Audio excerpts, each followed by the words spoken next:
All right, good afternoon, everyone. Thanks ever so much for joining me for this session on applying to Oxford or Cambridge. I hope you're all having a good afternoon so far. My name's Sam. I'm Regional Manager for Europe at the Cambridge Admissions Office. And in this session, I'll be quickly taking you through some information about Oxford and Cambridge universities in the UK, and perhaps most importantly for some of you guys, the application process. So I'm going to crack on because we do have quite a lot of information to get through in this presentation. Hopefully you can all see that my slides have moved on, but please let me know if not. The screen isn't showing any differently, but hopefully you are able to see that the presentation has moved on. So I'm just going to start by taking you through a little bit about why Oxford or Cambridge, why you might still want to consider those universities. The first place to start really is with our academic reputations. Both universities have for hundreds of years now been world-leading universities in a variety of different academic areas, in the arts and humanities, the social sciences, traditional sciences, engineering. We offer at Cambridge, we offer around 30 different courses in all of those areas. At Oxford, they offer slightly more courses, particularly in joint honours areas as well. And there are several reasons, of course, why you might want to consider both universities. First and foremost, I think, as I've mentioned, the academic experience that we're able to offer to students. Our small group teaching system is unique in the UK. It's only really something that Oxford and Cambridge are able to offer. Thank you for the note that the slides are not moving forward. That's not great. Okay, we'll have to do it this way, I think. Slightly traditional way. Hopefully you can all still see that and see the information there. So as I was saying, the small group teaching system at both universities is unique. It's something that only Oxford and Cambridge are able to offer. Essentially, this is additional high quality contact time that you receive in small groups. So students would be in a small group of maybe 1 or 3 students with an academic specialist in the topic they've been studying that term. Both Oxford and Cambridge are unique in the UK for having college systems, so they're both known as what's called collegiate universities. There are, of course, many unique resources and facilities at both Oxford and Cambridge to help students with their studies, and that students will have access to throughout their courses. The Ashmolean Museum at Oxford, the Fitzwilliam Museum at Cambridge, for example, are both good examples of additional resources that each university is fortunate to offer. And both universities have very active career services as well that students are able to access even after they've graduated from either Oxford or Cambridge. So you're still able to come back and use career service resources to chat to someone to support your future job applications, to help you draw up your CV for interview preparation and that kind of thing. Now, as I just mentioned, both universities are what's known as collegiate university in the UK. And I think the best way to think of colleges at Oxford and Cambridge are as mini campuses. They provide a lot of facilities that students will need access to during their time at Cambridge and Oxford. And crucially, for those of you who are thinking about applying this year or in a future year, the college is the part of the university that will process your application. So every undergraduate application to Oxford or Cambridge will have to go through one of our undergraduate colleges. It's also the part of the university where you will usually be interviewed, although Oxford does this slightly differently from Cambridge. As a student at either university, it's where, as I say, you'll receive a lot of support. You'll also, colleges are the main providers of accommodation at both Oxford and Cambridge. At Oxford, you're usually guaranteed accommodation for 2 years, with 1 year living out in rented accommodation in the city.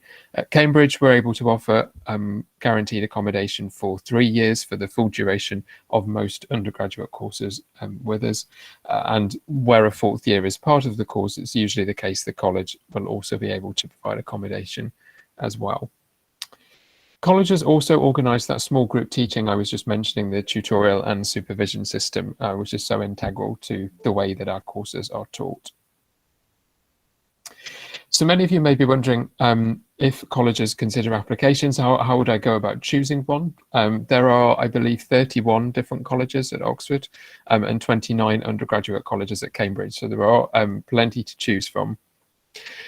When you think about choosing a particular college, my best advice would really be to think about where you live, or where you want to live, and whether you have any preferences around that. So whether you would like a college in the centre of the city, in the centre of Oxford or Cambridge, whether you'd like one that's close to your department or faculty, whether you would prefer an older or a more modern college.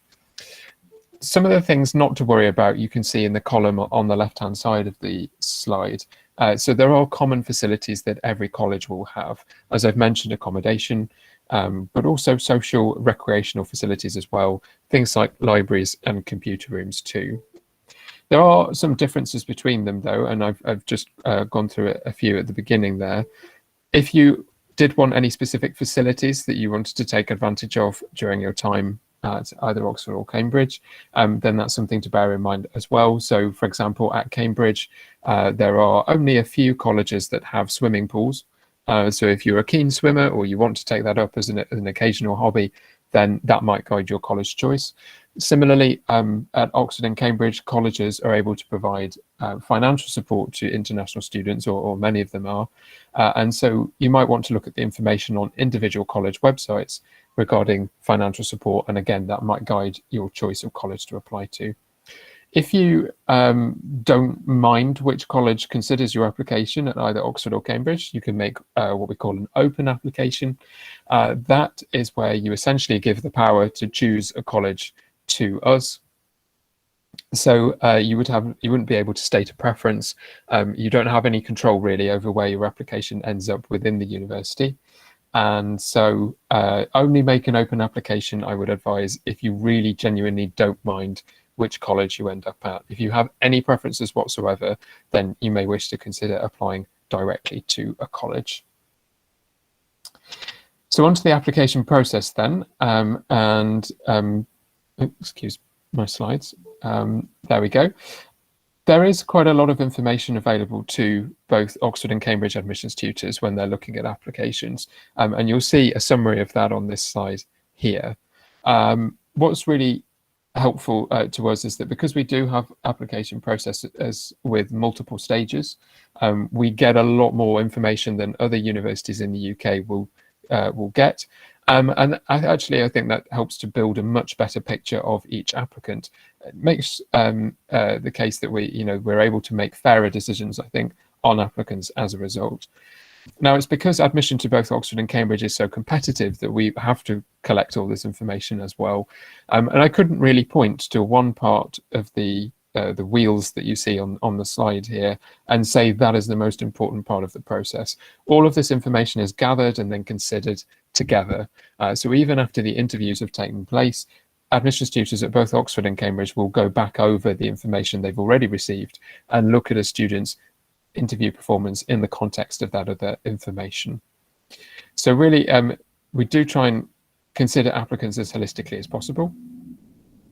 And as I say, I think that means we come to much fairer decisions about applicants. We do, of course, have some fixed entry requirements that we'll be looking to make sure that applicants are on track to achieve. So you can see there Oxford's requirements for the French baccalaureate, the international baccalaureate, and Cambridge's as well. Do bear in mind that many of the courses at both universities have quite specific subject requirements, particularly those in the sciences. So if you are thinking about applying for something like natural sciences at Cambridge, or engineering, medicine, anything maths related, there is likely to be quite strict subject requirements that you'll need to fulfill through your higher level subjects if you're taking the IB, or through your specialized subjects if you're taking the French baccalaureate. There is a lot more information about individual entry requirements on both universities' websites, and of course you're more than welcome to ask me any specific questions later on as part of the fair. So what are we looking for from applicants? We are looking first and foremost for applicants who are genuinely very interested in the course that they've applied for. So you can demonstrate that in a few ways. You can demonstrate it through the subjects that you're taking for your high school studies. Are they related to the course you want to apply for? Do they have, are they teaching you relevant skills and qualities that will feed through into studying a particular course in a related subject? You can also show it through activities that you do in your own time that are related to the course you want to study. This is what we call supercurricular activities. So this is anything you do to explore your chosen subject, as I say, beyond your school curriculum. It might be wider reading, it might be work experience, listening to a podcast, watching a documentary series, subscribing to a YouTube channel, doing some subject extension work, so participating in a subject Olympiad, for example.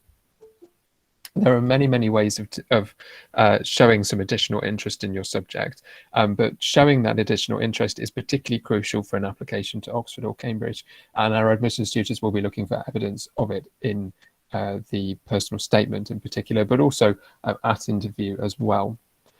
For certain courses, we will be looking to see that you're committed to the career that would naturally follow on from that course. So the most obvious examples are medicine, veterinary medicine, and potentially engineering as well. So we'd like to get a sense of that applicants for those courses have really thought about where the course will lead them, and that they're also going to be suitable doctors and veterinary scientists as well. So in that sense, the admissions process will be trying to get a sense of other qualities beyond the academic as well. And really, all of it adds up to looking at your fit for the course that you've applied for. So doing some advanced research into the course is really crucial here, making sure that you're familiar with the content covered by the course, with the specialisms, that perhaps it gives you enough flexibility, and also that you're happy with the way that the course is assessed as well. So most courses at Oxford and Cambridge are assessed by end of year exam, and that will decide your results for that year of the course. There are a few coursework and longer project elements, particularly as you go through your degree into the second and third years, but otherwise it is mostly exam based.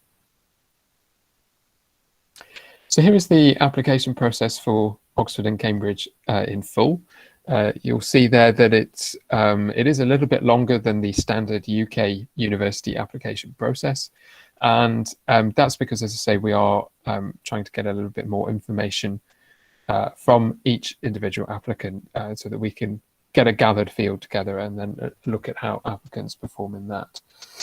One of the crucial things to remember with applying to either Oxford or Cambridge is that we have an earlier application deadline of the 15th of October. So this falls much earlier than the deadline for most UK universities, which is will fall in early January, generally speaking. The reason for that is so that we can conduct the rest of our admissions process in good time and provide you with the results on your application at around the same time as other universities will be getting back to you. So I'm going to go through these different stages in a bit more detail now. Obviously, choosing the right course to study is so important, particularly if you're considering applying to Oxford or Cambridge. But actually, I think generally, if you're thinking of applying to a UK university, just generally, making sure that you choose the right course is very important. And that's because with UK university courses, you are going to be starting with one particular subject area and staying with that subject all the way through the course. And as you can see, that might be for 3 or 4 or potentially even 6 years in the case of medicine and veterinary medicine at either of our institutions.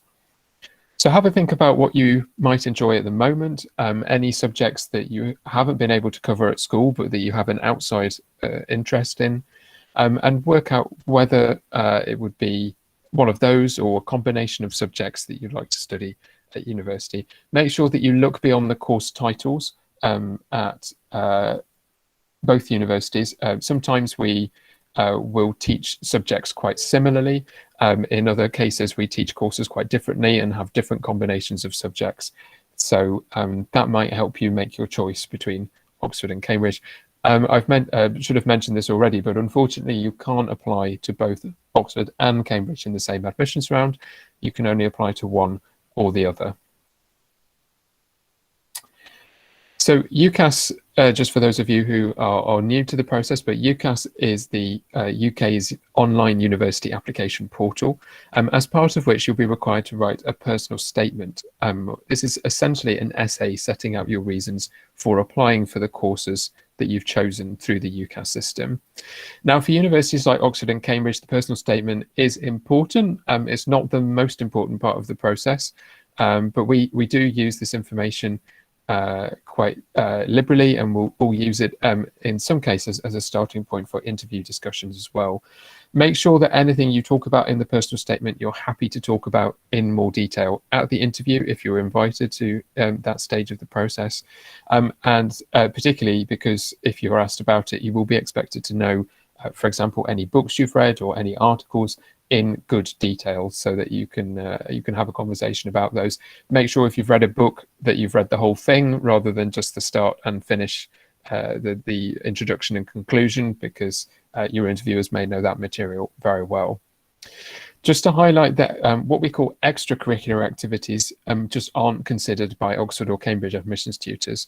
These are things that are not relevant to the course you're applying for, and we just won't look at these as, so this is quite different from the American system where they will look at you as a rounded applicant. We are just going to be focusing on the academic characteristics of your application. If you're applying to Cambridge, this is just a quick note that there will be an additional application form. This is called the Supplementary Application Questionnaire, and it asks for some information that we currently can't get from the UCAS form. So in particular, it will ask you for topics that you've covered as part of your IB or French baccalaureate studies. This is useful to our interviewers so that they have a good idea of material that you're already familiar with, and then they'll be able to maybe start an interview on familiar ground before moving on to more challenging questions.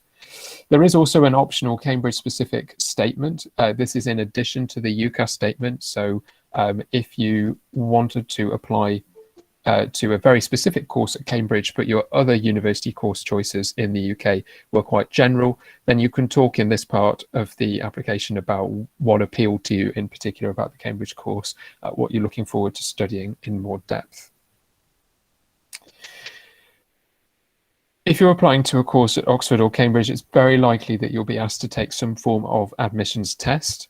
Now, it's important to research this in advance because some of our courses at both Oxford and Cambridge have what we call pre-interview tests. As the name suggests, these take place before the interview stage, usually late October or early November. This year, pre-interview tests will be on the 3rd and 4th of November. So make sure that you are looking at the course profiles on both of our universities' websites, depending which university you're applying to see if a pre-interview test is required. If you do need to take a pre-interview test, you'll need to register in advance for that. The registration deadline is the 15th of October. Only exception is medicine, where you'll need to register for the BMAT or biomedical admissions test by the 1st of October instead, so a couple of weeks earlier. A small number of courses will require you to take an at-interview test instead. Again, as the name suggests, these will be taken if you're invited to interview. You don't need to register in advance for these, and instead the college that is considering your application will send you any information necessary for signing up to that test and taking it. A small number of courses at both Oxford and Cambridge will ask you to submit some written work. This should have been done as part of your school curriculum, and ideally it will have teacher feedback on it, so it will have an idea of give us an idea of your academic ability at that point, and how you're performing against the mark scheme for your subject. Finally, onto the interviews then. So for European students, these will take place in December at the same time as interviews for UK students. This year will be online, so anyone submitting an application this year, you will be interviewed online instead of having to come to Oxford or Cambridge. This will be via Zoom, Whereby, or Microsoft Teams. Oxford are using Microsoft Teams, Cambridge will be using Zoom or a very similar platform called Whereby. There will also be sort of whiteboard software as well, so that if you have any working to do or any notes to make that your interviewers want to see, then you'll also be able to do that then that shouldn't come at any cost to you. May involve downloading some software, but again, your college will be in touch with you about that if that's necessary. Through the interview, we're really looking to assess a number of the things that the application process as a whole assesses. So, for example, your interest in the course you've applied for, how suitable you are for that course, whether you have the skills and knowledge base necessary for really hitting the ground running with studying that course. And also, in an interview, really looking to see if you can learn from any mistakes you make, pick up on any hints or additional information the interviewers are giving you, and integrate that into your argument or problem solving that you're doing at the time. The interviews will always be focused on the course that you're applying for, so there will be very focused questions. Do expect them to be challenging as well. They're there to stretch you, to see if you can take what you know already and apply that to some new circumstances or new contexts that the interviewers give you. As I've mentioned, be prepared to talk about anything you include in the personal statement, so any wider reading, any other supercurricular exploration that you've done. You may also be asked about your awareness of the wider news around or wider context around the subject you're applying for. So do make sure you're keeping up to date with subject-related news. I would say particularly in the sciences, medicine, engineering, this is quite easy to do, and there's often regular news updates on those areas. There may also be prompt material as well, so things that you are unfamiliar with. So you might be given some pre-reading or a graph, a chart, a map, an image, something to interpret during the interview that the interviewers will then ask for your opinion on, or ask you to come up with a solution to. Again, they're not expecting you to come up with anything instantly, but for you to explain your thought process and how you're approaching that particular problem or activity or argument, and they will then join in with you, and hopefully it will be more of a conversation rather than feeling like a question and answer session.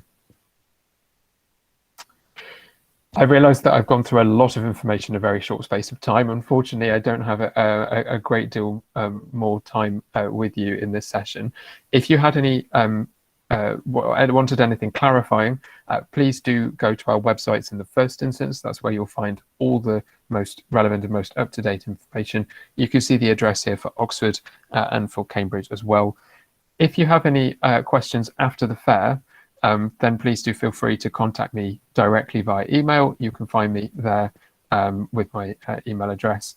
Also, I assume you're also going on to the student fair after this session, so please come to the Cambridge booth and ask me any questions there. I'm more than happy to take questions this afternoon.